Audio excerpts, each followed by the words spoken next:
Good morning dear students. तो आगे बढ़ते हैं। इससे पूर्व वाले लेक्चर में हम लोगों ने द्रव्यमान केंद्र की बेसिक डेफिनेशन को समझा था और हम लोगों ने किसी निकाय या पिंड के लिए द्रव्यमान केंद्र की जो मैथमेटिकल कंडीशन थी जिसको हम लोगों ने फाइंड किया था। आज हम इसी टॉपिक को कंटिन्यू करते हैं और जो कॉन्सेप्ट हमने पिछले लेक्चर में सीखा है उसका यूज करते हुए कुछ और नई चीज़ों को सीखने का प्रयास करते हैं। आप बहुत ध्यान से इस लेक्चर को सुनिए और मैं उम्मीद करता हूँ कि इससे पहले वाले लेक्चर के भी आपने अच्छे से नोट्स बना लिए होंगे। अगर नहीं बनाए हैं तो जल्दी से जल्दी उन सभी लेक्चर को ध्यान से सुनते हुए आप नोट्स बना लीजिए। और पुनः वही दोहराना चाहूँगा कि अगर किसी भी प्रकार की कोई प्रॉब्लम हो किसी टॉपिक में तो आप आराम से पूछ सकते हो। तो एक हल्का सा ब्रीफ रिकॉल लेते हैं और उसके बाद टॉपिक को आगे बढ़ाते हैं। तो हम लोगों ने लास्ट लेक्चर में क्या देखा था कि निकाय का द्रव्यमान केंद्र बेसिकली होता क्या है। बहुत बेसिक डेफिनेशन तो क्या है कि कोई भी जो सिस्टम हो उस सिस्टम की गति की अगर आपको व्याख्या करनी है तो हम क्या कह सकते हैं कि उस सिस्टम के अंतर्गत एक ऐसा बिंदु होगा जहां पर उस निकाय के संपूर्ण द्रव्यमान को हम केंद्रित मान सकते हैं। जैसे मैंने एक पेन का एग्जांपल दिया, ये अलग अलग द्रव्यमान कणों से मिलकर के बना है, ठीक है ना। आप कोई बल लगाओगे तो वो क्या होगा, अलग अलग विस्थापित होंगे, लेकिन हम समग्र रूप से क्या कह सकते हैं कि इस पेन का जो पूरा द्रव्यमान में है वो एक बिंदु पर केंद्रित हम मान सकते हैं और मानते हुए उसकी व्याख्या कर सकते हैं। तो द्रव्यमान केंद्र था। फिर हम लोगों ने क्या देखा था कि आपके पास मान लो कोई एक एन पार्टिकल सिस्टम था, खूब सारे कणों से मिलकर के बना है। तो इस एन पार्टिकल सिस्टम के अंदर हमने एक बिंदु सी लिया था और इस बिंदु सी को हमने द्रव्यमान केंद्र कहा था। लेकिन कब, जब एक स्पेशल कंडीशन फुलफिल हो रही थी और वो कंडीशन आपकी क्या थी, I = 1 to n। अगर एन पार्टिकल सिस्टम हो तो MI RCI = 0। ये आपकी कंडीशन थी जो आपको हर समय याद रखनी है। और ये RCI क्या था ये आपको पता है। हम लोगों ने क्या देखा था कि एक तो आपका था स्थिर निर्देश तंत्र जिसके सापेक्ष हम लोगों ने अलग अलग कणों की स्थितियां देखी थी, R1 R2, और बिंदु C की RC देखी थी। और एक था आपके RC1 RC2 RC3, इस प्रकार के स्थिति सदिश थे। वो स्थिति सदिश क्या थे, द्रव्यमान केंद्र, या आप ऐसा कह सकते हो बिंदु C के सापेक्ष सभी कणों के आपके स्थिति सदिश। जैसे मान लो I वा कण है तो इसका स्थिति सदिश बिंदु C के सापेक्ष जो था वो था RCI, ठीक है। तो वो RCI, तो अगर ये कंडीशन फुलफिल हो रही है तब आप क्या कह दोगे कि ये बिंदु जो C होगा वो आपका क्या कहलाएगा, सेंटर ऑफ मास। तो आप लोग ये अच्छे से जानते हो, ये पूर्व के लेक्चर में मैं आपको बता चुका हूं। अब आज हम इस लेक्चर में क्या देखेंगे कि कोई भी जैसे निकाय है, जैसे मान लीजिए सपोज कीजिए कोई निकाय है, तो इस निकाय में कहीं ना कहीं द्रव्यमान केंद्र तो होगा ही होगा। कोई एक ऐसा बिंदु होगा, चाहे यहाँ हो कहीं भी हो, कोई न कोई एक ऐसा बिंदु होगा जहां पर उसके संपूर्ण द्रव्यमान को हम केंद्रित मान सकते हैं या वह बिंदु उसका द्रव्यमान केंद्र कहलाएगा। तो उस द्रव्यमान केंद्र की स्थिति क्या होगी, स्थिति का मतलब वो यहाँ स्थित होगा, यहाँ होगा, कहाँ होगा। और स्थिति याद रखिए, किसी भी पिंड की स्थिति को हम हमेशा क्या करते हैं, कोई न कोई एक निर्देश तंत्र डिफाइन करते हैं। ये मैं आपको फर्स्ट लेक्चर में या फर्स्ट यूनिट में बता चुका हूं कि आप फिजिक्स में जो भी मेजरमेंट करते हो हमेशा आपको पहले एक फ्रेम ऑफ रेफरेंस या निर्देश तंत्र को डिफाइन करना पड़ता है। तो जैसे मैंने कहा कि किसी द्रव्यमान केंद्र की स्थिति क्या होगी, तो वो स्थिति इसके अंदर ही कहीं होगी, लेकिन उसको आप मेजर कहां से करोगे, कोई एक फ्रेम ऑफ रेफरेंस पहले डिफाइन करोगे। तो जैसे मान लीजिए कोई स्थिर निर्देश तंत्र है, यहां भी हो सकता है, यहां भी हो सकता है, कहीं भी हो सकता है, लेकिन जहां भी हो वहां पहले फिक्स कर दीजिए। अब उसके हिसाब से आप क्या कीजिए, सभी प्रकार की स्थितियों को ज्ञात कीजिए या उसको निर्धारित कीजिए। तो हमें करना क्या आज लेक्चर में कि किसी पिंड या निकाय के द्रव्यमान केंद्र की स्थिति को निकालना है कि द्रव्यमान केंद्र कहां स्थित होगा। तो वो हम आगे शुरू करते हैं, ठीक है। बहुत इजी है, आप समझते चाहिए, एक एक चीज में लिखता रहूंगा तो आपको समझने में कोई दिक्कत भी नहीं होगी। पहले हम क्या करते हैं, 2 पार्टिकल सिस्टम लेते हैं, ठीक है ना। 2 पार्टिकल सिस्टम मतलब क्या हो जाएगा, द्विकण तंत्र के लिए आप हेडिंग लगा लीजिए। पहले तो द्रव्यमान केंद्र की स्थिति, ठीक है ना। Position of centre of mass, position of centre of mass.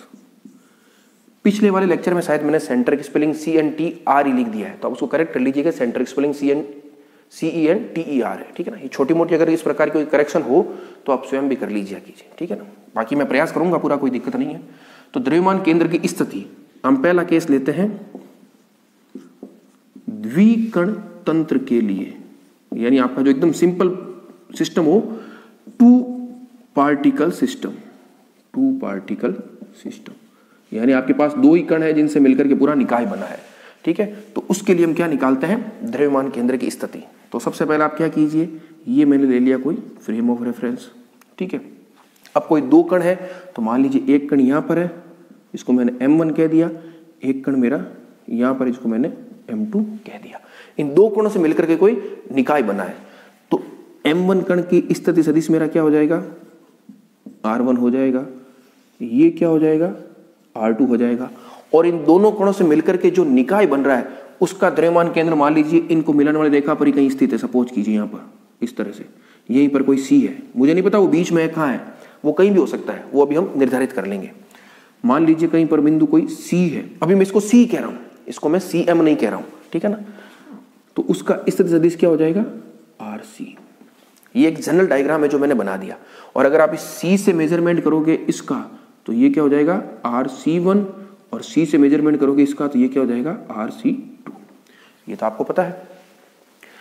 अब आप देखिए, ये डायग्राम आप बना लीजिए, इसमें आप क्या लिखोगे, द्विकण तंत्र में किसी स्थिर निर्देश तंत्र के सापेक्ष द्रव्यमान M1 तथा द्रव्यमान M2 के स्थिति सदिश क्रमशः R1 तथा R2 है। ये लैंग्वेज आप आराम से लिख लीजिए।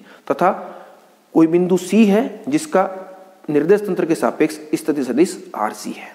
चलो अब आगे आप क्या लिखोगे, द्रव्यमान केंद्र की परिभाषा से आप क्या लिख सकते हो, summation I is equal to 1 to 2। अब चूंकि n इजिकल टू 2 है, तो 1 to 2 mi RCI is equal to 0। ये आप लिखोगे कब, जब आप ये डेफिनेशन अप्लाई करोगे। और जैसे ही आप ये डेफिनेशन अप्लाई करोगे तो ये बिंदु C किस में कन्वर्ट हो जाएगा, CM में कन्वर्ट हो जाएगा।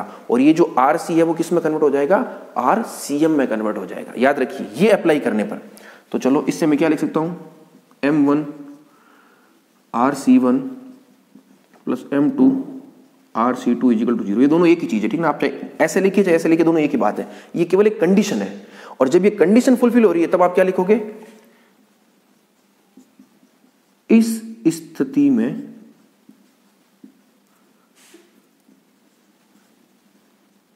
बिंदु C निकाय का द्रव्यमान केंद्र होगा। ठीक है, ये जब कंडीशन अप्लाई करोगे तो निकाय का द्रव्यमान केंद्र होगा। अब वापस ट्राइंगल रूल लीजिए आप। ट्राइंगल रूल से आप क्या लिख सकते हो, आप लोगों ने एक ट्राइंगल रूल लिया था I वेकण के लिए। कैसे लिया था, जैसे मान लीजिए आपका स्थिर निर्देश तंत्र इस तरह से, तो यहाँ पर कोई I वाकण था, यहाँ पर कोई बिंदु C था, तो इस प्रकार से आपने लिया था। याद रखिए ये RC, ये RI और ये RCI। और इससे आपने क्या लिखा था, इससे आपने लिखा था RC plus RCI is equal to RI, ऐसा ही लिखा था। अब अगर मान लो मैं टू पार्टिकल सिस्टम के लिए यानी द्विकण तंत्र के लिए लिखना चाहूं तो मैं कैसे लिखूंगा, पहले एक बार मैं इसको ऐसे भी लिख सकता हूं, देखो MI RC plus MI RCI is equal to MI RI। अभी मैंने क्या किया, केवल दोनों पक्षों को MI से मल्टीप्लाई कर दिया, कोई दिक्कत नहीं है। अब द्विकण तंत्र के लिए आप क्या लिख सकते हो, summation I is equal to 1 to 2 MI RC plus summation I is equal to 1 to 2 MI RCI और summation I is equal to 1 to 2 MI RI। ये इक्वेशन नंबर 2 दे दीजिए इसको, और इक्वेशन नंबर 1 दे दीजिए, दोनों एक ही बात, ठीक है ना। तो ये कंडीशन आप इन जनरल लिख सकते हो और ये डेफिनेशन से लिख सकते हो। और जैसे ही आप ये डेफिनेशन अप्लाई करोगे यानी इसको जीरो करोगे, इस समीकरण में इस पद को अगर आप जीरो करोगे तो ये बिंदु C आपका किस में कन्वर्ट हो जाएगा, CM में कन्वर्ट हो जाएगा। तो मैं इसको थोड़ा ऊपर लिख देता हूं, आप ध्यान से इसको नोट कर लीजिए एक बार, बहुत ईजी है, कोई दिक्कत नहीं। तो देखिए समीकरण 1 व 2 से, ठीक है ना, 1 व 2 से क्या होगा, जैसे आप 1 को अप्लाई करोगे तो ये C किस में बदल जाएगा, CM में। तो मैं ऐसा लिख सकता हूं, summation I is equal to 1 to 2 M I, और अब ये आर सी एम हो जाएगा। याद रखिए ये आर सी नहीं रहेगा, ये क्या हो जाएगा, आर सी एम हो जाएगा, आर सी एम। और वो तो जीरो हो गया ये वाला पद तो, क्योंकि इसको जीरो करेंगे तभी ये आर सी एम होगा। और ये हो जाएगा summation I is equal to 1 to 2 M I R I. अब आर सी एम तो क्या है, एक फिक्स क्वांटिटी है, ठीक है ना, क्योंकि जिसको उसको आप कहाँ से मेजर कर रहे हो, एक स्थिर निर्देशांक तंत्र के मूल बिंदु से, तो उसको मैं समेसन से बाहर ले सकता हूँ। आर सी एम पर पहले कण, दूसरे कण, तीसरे कण का कोई फर्क नहीं पड़ना है, ये एक फिक्स या नियत क्वांटिटी है, तो इसको मैं समेसन से बाहर लिख सकता हूँ। R C M summation I is equal to 1 to 2 M I summation I is equal to 1 to 2 M I R I. चलो इसको ओपन कर लेते हैं। आर सी एम इसको मैं लिख सकता हूँ m1 प्लस m2, क्योंकि आई इज इक्वल टू 1 2 रखोगे केवल तो m1 प्लस m2, और ये हो जाएगा m1 r1 plus m2 r2। तो यहां से आपके क्या आ गया, यहां से देखो बिल्कुल बेसिक आपके आ गया R C M is equal to m1 r1 plus m2 r2 upon m1 plus m2। ये है आपका किसी द्विकण तंत्र के लिए उसके द्रव्यमान केंद्र का स्थिति सदिश। आरसीएम क्या था, द्विकण तंत्र का, द्विकण तंत्र के द्रव्यमान केंद्र का स्थिति सदिश। तो ये हमने एक्सप्रेशन फाइंड कर लिया, वेरी इंपॉर्टेंट है। और m1 प्लस m2 को आप क्या लिख सकते हो, कैपिटल M भी लिख सकते हो, आप ऐसा भी लिख सकते हो, RCM is equal to m1 r1 plus m2 r2 upon capital M। ये भी एकदम सही है, जहां capital M is equal to m1 plus m2, और ये क्या है, ये है आपके निकाय का कुल द्रव्यमान। समझ गए, तो इस तरह से लिख सकते हो। तो ये एक्सप्रेशन आपको हमेशा पता रखना है। अब इससे रिलेटेड कुछ न्यूमेरिकल प्रैक्टिस भी होगी जिसको हम बाद में करेंगे। अभी मेरे हिसाब से आप इस चीज को समझ गए होंगे। अगर आपसे ये पूछा जाए कि किसी द्विकण तंत्र के, जो द्विकण तंत्र है उसके स्थिति सदिश को आप किस प्रकार से लिखोगे, तो हम ऐसे लिखेंगे। अब क्वेश्चन कैसे पूछ सकते हैं कि आपको कोई एक सिस्टम दे दिया, जैसे कह दिया कि दो कण है जिनके द्रव्यमान 5 kg 3 kg है, 5 ग्राम 3 ग्राम है, और उनके स्थिति सदिश क्रमशः 0 0 2 1 2 1 इस प्रकार से हो, तो उस निकाय के द्रव्यमान केंद्र को ज्ञात कीजिए। तो आपको m1 दे दिया, m2 दे दिया, r1 दे दिया, r2 दे दिया, तो आप आराम से RCM निकाल सकते हो। तो ये एक्सप्रेशन आपको पता रखना है। अब ये तो की हमने द्विकण तंत्र की बात। अब अगर मान लो बहुकण तंत्र हो जिसमें n पार्टिकल हो, तो कुछ नहीं होगा, ये summation i is equal to 1 to 2 की जगह क्या चल जाएगा, 1 to n हो जाएगा। तो यहां तक तो बिल्कुल सेम रहेगा, और ये आप इस तरह से नहीं लिखोगे। मैं वापस बता देता हूं, हम क्या करें, एक चीज कर लेते हैं। ये तो द्विकण तंत्र के लिए था, इसको अगर मैं जनरलाइज करना चाहूं, नंबर बी लिख लीजिएगा आप, n कण तंत्र के लिए फॉर n पार्टिकल सिस्टम, तो उस समय आपकी कंडीशन क्या होगी, कंडीशन होगी ये summation i is equal to 1 to n। यहां से मैं उठा रहा हूं, वो सारा का सारा एजिटिज करना है, 1 to 2 नहीं करना है। यहां तक आप सेम आ जाइए, i is equal to 1 to 2 की जगह 1 to n चलिए, ठीक है ना। और उसके बाद मैं इस कंडीशन को लिख रहा हूं, नोट कर लीजिएगा। यहां से मैं क्या लिखूंगा, ये RCM 1 to n mi summation i is equal to 1 to n mi ri। तो ये हो गया n कण तंत्र के लिए। इसको थोड़ा ओपन करते हैं। अब ये पूरा क्या होगा, summation i is equal to 1 to n mi, तो ये क्या है, निकाय का कुल द्रव्यमान, ये m1 plus m2 plus m3 dot dot dot mn।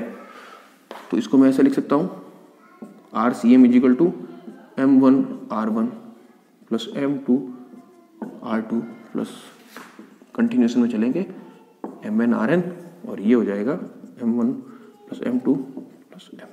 तो ये हो गया आपके किसके लिए, n कण तंत्र के लिए। कोई अंतर नहीं, वो सेम है, दो के लिए ऐसा होगा, n कण के लिए ऐसा होगा। और उसी प्रकार से आप कैपिटल M लिख सकते हो। तो ये n कण तंत्र के लिए हो गया। तो ये हमारा टॉपिक था किसी निकाय के द्रव्यमान केंद्र की स्थिति। अब कई बार क्या होता है, इसको घटकों के रूप में भी पूछ लिया जाता है। जैसे R है, R किससे मिलकर बना है, R में आपके x y z तीनों कंपोनेंट है। तो क्या मैं इसको ऐसा लिख सकता हूं, RCM is equal to XCM I cap, YCM J cap, ZCM K cap.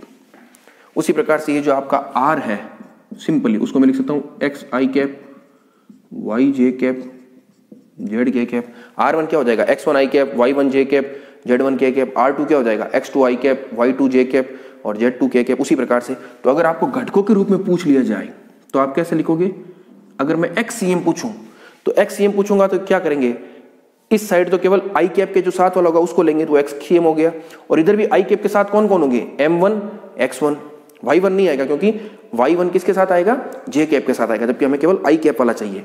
तो एक्स सी एम क्या हो जाएगा आपका, m1 x1 m2 x2 mn xn, और नीचे तो कैपिटल M ही रहेगा, याद रखिए नीचे तो कैपिटल M ही रहेगा। उसी प्रकार से आप YCM लिख सकते हो, ZCM लिख सकते हो। ये सब बिल्कुल बेसिक है, आपको सिर्फ इस चीज को समझना था, इस चीज को या इस चीज को। तो ये हमारा जो टॉपिक था वो क्या था कि किसी द्विकण तंत्र या n कण तंत्र के लिए द्रव्यमान केंद्र की स्थिति को आप किस प्रकार से निकालोगे। तो ये हमने क्या निकाल ली, किसी पिंड के द्रव्यमान केंद्र की स्थिति निकाल ली। अब हम आगे क्या करेंगे, इसी जो आपका n कण तंत्र है इसके लिए द्रव्यमान केंद्र के वेग को निकालने का प्रयास करेंगे।